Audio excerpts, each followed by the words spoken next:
Hello বন্ধুরা, বঙ্গরানী চ্যানেলে তোমাদের সবাইকে স্বাগত। আজকে আবার চলে এসেছি তোমাদের সাথে আরেকটি নতুন ধরনের রেসিপি শেয়ার করব বলে। আজকে আমি তোমাদের সাথে মাছের ডিমের একটি রেসিপি শেয়ার করব। মাছের ডিমগুলোকে আমি খুব ভালো করে পরিষ্কার করে ধুয়ে নিয়েছি। দেখো, মাছের ডিমগুলোকে কিন্তু একদম পরিষ্কার করে আমি ধুয়ে রেখেছি। এখন এগুলোকে আমি ভালো করে মেখে নেব। খুব ভালো করে চটকে চটকে কিন্তু মাছের ডিমগুলোকে মাখতে হবে।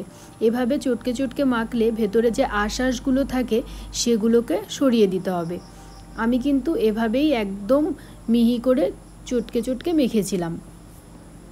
এটা কিন্তু হাতের সাহায্যেই মাখতে হবে, তা না হলে কিন্তু একদমই ভালো হবে না। তো দেখো, এভাবেই আমি মেখে নিলাম। আর যে আঁশের মতো ছিল সেগুলোকে বের করে নিলাম। আর এখানে আমি দুটো বড় সাইজের পেঁয়াজ নিয়েছি আর 5টে কাঁচা লঙ্কা নিয়েছি। এখন পেঁয়াজটাকে আমি কেটে নেব আর লঙ্কাগুলোকেও আমি বেশ কুচি কুচি করে কেটে নেব। আর একটু ঝাল ঝাল হলে কিন্তু বেশ ভালো লাগে খেতে। এখানে কিন্তু আর কোনো কিছুর কোনো প্রয়োজন হবে না। আমি কিন্তু এখানে কোনো সবজি বা কোনো কিছুর ব্যবহার করব না। এটা কিন্তু একটা পকোড়ার মতো হবে। তো এখানে আমি পেঁয়াজটাকে লম্বা লম্বা করে প্রথমে কেটে নেব। পেঁয়াজি যেভাবে কাটা হয় পেঁয়াজি করার জন্য, ঠিক সেভাবেই লম্বা করে কেটে নিলাম। তারপর এভাবে কুচি কুচি করে মাঝখানে কেটে নেব। আর এখানে কাঁচা লঙ্কাগুলোকে মাঝখানে প্রথমে এভাবে চিড়ে নিলাম। তারপর এখন এভাবে ছোট ছোট করে কুচি কুচি করে কেটে নিয়েছি। আমি কিন্তু এখানে 5টা কাঁচা লঙ্কা নিয়েছি। মাছের ডিমের পরিমাণটা অনুযায়ী আমি এখানে 5টা কাঁচা লঙ্কা নিয়েছি। তো দেখো, পেঁয়াজ আর কাঁচা লঙ্কা আমার কাটা হয়ে গেছে।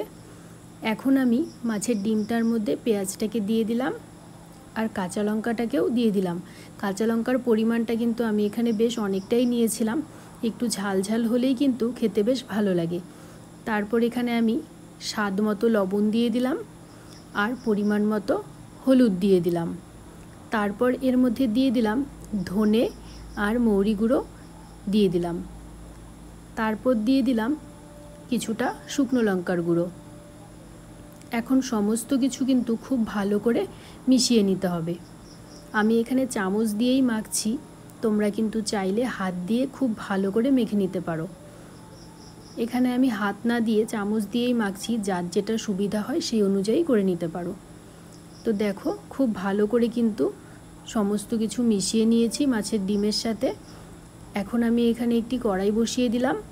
কড়াইটাকে খুব ভালো করে গরম করে নিয়ে এর মধ্যে আমি সরষের তেল দিয়ে দিলাম। তোমরা কিন্তু সাদা তেলও দিতে পারো।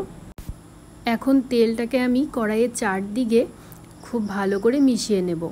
তো চারদিকে আমি ছড়িয়ে দিলাম তেলটা। এখন কিন্তু তেলটাকে আমি খুব বেশি গরম করব না, হালকা গরম হতেই কিন্তু চামচ দিয়ে আমি অল্প অল্প করে তেলের মধ্যে দিয়ে দেব। খুব বেশি তেলটা যদি গরম করে তারপর দিতাম তাহলে কিন্তু মাছের ডিমগুলো খুব বেশি ফুটতো, গায়ে ছিটে আসতো। তাই হালকা একটু গরম করে তেলটা তারপর এর মধ্যে দিয়ে দিলাম। তারপর কিন্তু আমি ঢাকা দিয়ে দিলাম।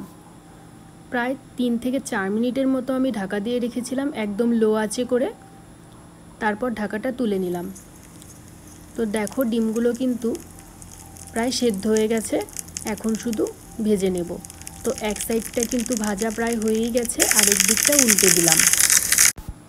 মাছের ডিমের এই পকোড়াগুলো কিন্তু বেশ অনেকক্ষণ টাইম ধরে ভাজতে হবে আর একদম লো আঁচে ভাজতে হবে, তা না হলে কিন্তু ডিমগুলো ভেতরে সেদ্ধ হবে না।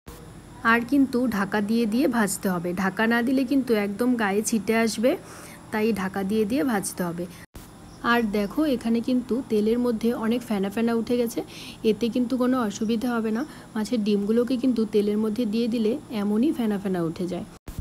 পকোড়াগুলোকে আমি খুব ভালো করে দু সাইডই ভেজে নিয়েছি। এখন নামিয়ে নেব। আর দেখো, পকোড়াগুলো কিন্তু ভেতরে একদমই সেদ্ধ হয়ে গেছিলো আর ওপর দিকটাও কিন্তু একদম পুড়ে যায়নি। তো তোমাদের যদি আমার এই মাছের ডিমের রেসিপিটি ভালো লেগে থাকে তাহলে লাইক, কমেন্ট আর শেয়ার করে দিও। আর আমার চ্যানেলটি এখনও যারা সাবস্ক্রাইব করোনি তারা প্লিজ সাবস্ক্রাইব করে দিও। তো আজকের মতো টাটা, আবার দেখা হবে তোমাদের সাথে অন্য আরেকটি ভিডিওতে।